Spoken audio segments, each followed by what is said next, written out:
ভগবান জগন্নাথ দেবকে 56 রকমের ভোগ চড়ানোর সময় নিমের চূর্ণ কেন অর্পণ করা হয়? এক কথা অনুসার এক রাজা ভগবান জগন্নাথকে রোজ 56 রকমের ভোগ চড়াতেন। মন্দিরের পাশেই এক বুড়িমা থাকতেন, সংসারে যার কেউই ছিল না, তাই সে জগন্নাথকেই নিজের সন্তান মেনে নিয়েছিলেন। প্রতিদিন জগন্নাথ দেবের 56 রকমের ভোগ লাগতে দেখে বুড়িমা ভাবলেন, এত রকমের খাবার খেয়ে তো আমার সন্তানের পেটে ব্যথা হয়ে যাবে। তাই সে জগন্নাথের জন্য নিমের চূর্ণ তৈরি করেন। যখন বুড়িমা ওই নিমের চূর্ণ নিয়ে মন্দিরে পৌঁছলেন, তখন রাজার দারোয়ানরা নিমের চূর্ণটাকে ছুঁড়ে ফেলে দেয় আর তাকেও ধাক্কা দিয়ে মন্দিরের বাইরে বের করে দেন।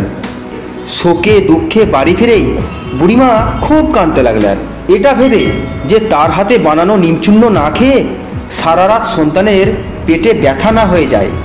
আর সেই রাত্রেই জগন্নাথ দেব রাজার স্বপ্নে আসেন আর বলেন, আজ আমার মা এসেছিলেন আমার জন্য ওষুধ নিয়ে, কিন্তু তোমার সেবকরা আমার মাকে আটকে দিয়েছে, তার সাথে অভদ্র আচরণ করেছে।